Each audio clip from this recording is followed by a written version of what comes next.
Sebenarnya bagaimana sih rencana soal pajak mobil 0%? Itu merupakan salah satu program dari pemerintah pusat. Bagaimana kita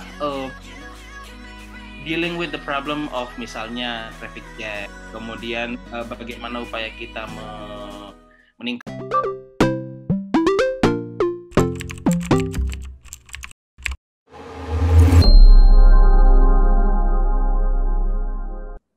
Halo Sobat Melek, balik lagi bersama saya Hatta. Di sini saya nggak akan sendirian karena kita bakalan diskusi seru tentang banyak hal. Ada siapa di sini? Di sini ada Bagus, ada Fadli, ada Yoyo, ada juga Abai juga di sini, dan ada Rian. Siapa aja mereka nanti gue tinggalin aja di description. Bakalan kelamaan kalau misalnya gue jelasin di sini.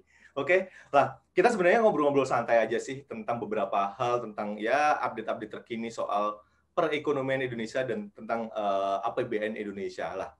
Di tema pertama kali ini saya akan bahas tentang salah satu hal yang menarik, yaitu seperti kita ketahui pajak mobil akan dibuat jadi 0% lah. Itu dampaknya seperti apa sih, dan juga dan bakalan seperti apa dari sisi konsumen juga, mungkin juga nanti dari sisi investor ya yang main saham ya lah. Di sini saya nggak akan menjawab karena saya bukan ahlinya. Di sini saya ada Mas Dimas dan Mas Fadli yang bakal bantu saya. Lah, oke. Mungkin dimulai dari Mas Dimas dulu sih. Mas Dimas nih, sebenarnya bagaimana sih rencana soal pajak mobil 0% ini? Baik, terima kasih. Selamat datang ya teman-teman semua. Selamat pagi, siang, sore, karena yang nonton di sini kan banyak dari luar. Iya, makanya bisa pagi, bisa siang, bisa sore ya. Jam 12 malam ada yang nonton. Itu dia. Makanya tadi saya salah kalau nyapanya selamat pagi. Selamat datang di channelnya Melek APBN. Terima kasih nih udah diundang ya di channel ini. Tolong dibawain sedikit, jadi kepotong dagunya, jadi nggak kelihatan gatengnya. Siap. Sip lah, mantul. Oke. Ini ya. Ya, maklum Mas, grogi jadi artis, belum pernah jadi artis nih. Ya, kalau kita bicara ya terkait pajak kendaraan bermotor, sebenarnya terakhir ini Menteri Keuangan sudah menerbitkan PMK nomor 20 tahun 2021 terkait relaksasi PPNBM untuk pajak kendaraan bermotor. Tujuannya apa sih sebenarnya? Tujuannya adalah bagaimana kita bisa mengungkit perekonomian ya, melakukan pemulihan ekonomi, yang mana itu merupakan salah satu program dari pemerintah pusat dalam rangka nama programnya itu pemulihan ekonomi nasional. Nah, salah satunya dari sisi industri. Industri mana yang mau dicoba untuk diungkit? Itu industri kendaraan bermotor, karena salah satu yang paling terasa dampaknya itu di sektor transportasi. Kalau misalnya kita melihat dari sisi PDB saja, PDB tahun 2020 itu yang terjun bebas ya, salah satu yang terjun bebas itu selain pariwisata itu di sektor transportasi dan apa ya, jalan dan transportasi ya kalau nggak salah, subsektornya itu. Nah, di sini pemerintah ingin mencoba untuk mengungkit itu, salah satunya dengan peningkatan pembelian kendaraan bermotor. Penjualan kendaraan bermotor juga turun drastis di tahun 2020. Yang kalau misalnya saya baca ya, rata-rata 900 ribuan penjualan per hari secara wholesale itu turun menjadi separuhnya seingat saya di beberapa data itu. Kalau misalnya teman-teman baca di Google, di beberapa referensi, itu mengalami penurunan yang sangat tajam. Padahal kalau kita melihat sektor industri kendaraan bermotor ini salah satu yang juga padat karya ya, walaupun dia secara padat modal juga besar, cuman dia juga padat karya karena banyak juga pekerja di sektor ini yang memang perlu bantuan. Mungkin itu dulu Mas pembukaan, nanti kita coba diskusi juga dengan Mas Fadli nih. Oke. Menarik. Saya udah banyak pertanyaan sih, saya catat dulu ya kalau gitu. Oke, Mas Fadli, gimana Mas Fadli? Kalau menurut Mas Fadli. Oke, thank you Mas Hatta dan Mas Dimas. Ya, seru banget ya ngobrolin Enggak, biasa aja, kita biasa aja. Iya. Ya, saya senang banget ya karena mungkin besok saya akan beli 5 atau 6 unit lagi lah ya. Unit apartemen Mas, Di maksudnya Mas. Kudus itu ya. Desa Kudus beli ratusan mobil. Desa di mana sih itu? Tuban. Itu Tuban. Ya benar. Oke, Ya. lanjut maaf. Saya merasa bergetar begitu melihat banyak mobil yang masuk gitu ya. Saya merasa harus berpartisipasi ya menjadi salah satu sultan baru di negeri ini. Oke, mungkin as opening aja kali ya. Sebenarnya kan kalau kita berbicara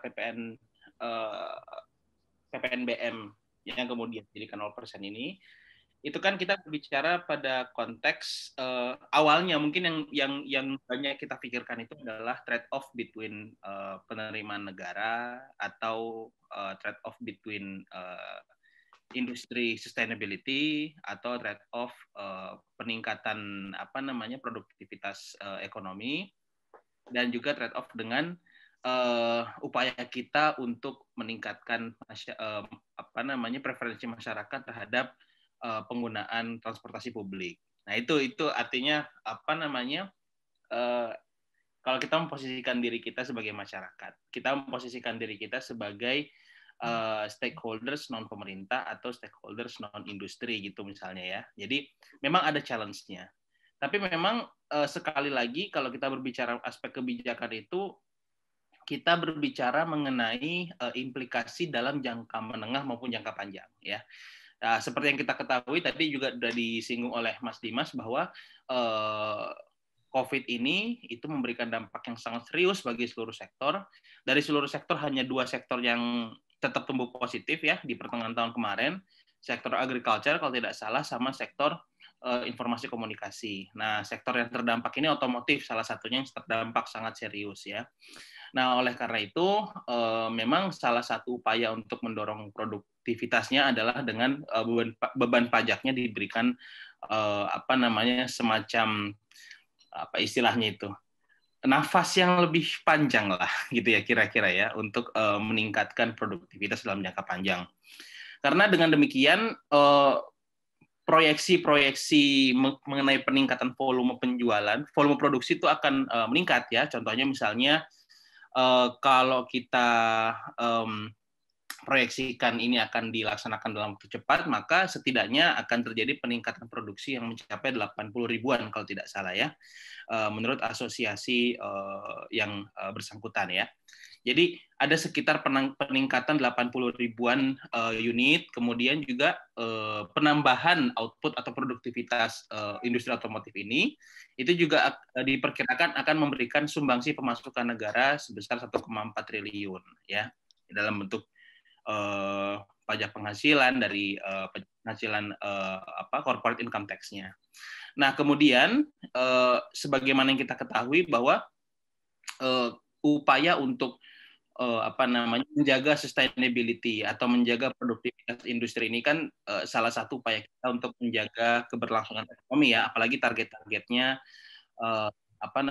kita berbicara target untuk pemulihan ekonomi, bagaimana rebound kembali di pertumbuhan positif, itu harus segera realisasi di tahun ini.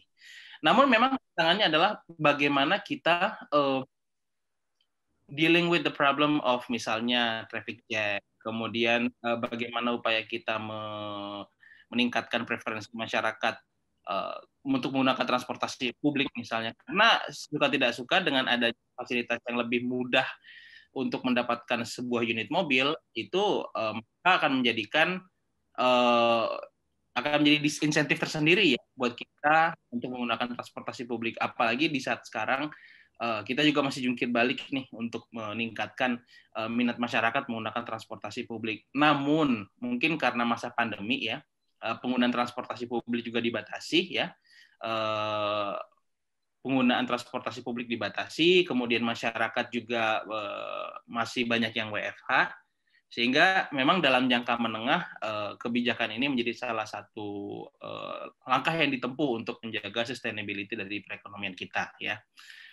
Mungkin kalau konsensus bahwa kita akan tumbuh positif ya saya belum akan bahas di sini karena yang kita harapkan adalah bagaimana kontraksi perekonomian ini bisa lebih lambat lah kira-kira begitu ya dari sebelumnya.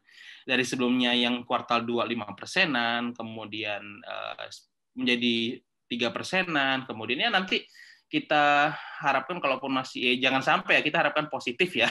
Kalaupun terkontraksi misalnya ya bisalah 0, sekian persenan ya kan ya, pada akhirnya tumbuh positif lagi gitu. Nah, itu nanti kita akan bahas lebih lanjut lagi mengenai tantangannya, implikasi kebijakan ini pada upaya kita mengatasi masalah kemacetan ya. Karena memang pun jika kita asumsikan penambahan jalan itu growth-nya lebih cepat dibandingkan penambahan sales mobil,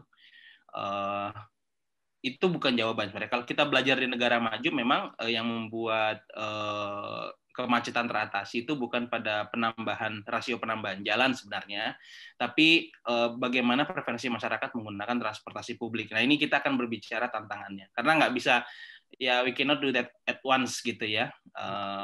Akan selalu ada trade-off di situ. Nah, mungkin as opening itu kali ya. Oke. Jadi sebenarnya ini ada tema menarik, yaitu gimana mengurai kemacetan, tapi ya udah, karena bukan temanya ya. Iya. Oke. Jadi tadi itu ada statement yang menarik dari Mas Dimas, yaitu ini adalah sebagai salah satu langkah pemulihan ekonomi gitu. Tapi yang menjadi pertanyaan buat saya adalah sebenarnya mobil ini kan yang sesimpel yang bisa beli mobil ini adalah ya orang-orang menengah ke atas gitu loh. Ya kan, yang karena mobil ya harganya ratusan juta gitu loh. Apakah ini adalah keputusan yang tepat gitu? Seperti kita ketahui, COVID ini menghantam semuanya gitu, dari kelas atas, menengah maupun kelas bawah gitu. Tapi saya sebagai perspektif dari masyarakat, kalau kelas atas sama menengah itu kemungkinan apa? Dia mungkin keuntungannya berkurang atau nggak bisa bayar cicilan gitu. Kalau kelas menengah ke bawah atau ke bawah, dia bahkan nggak bisa makan gitu.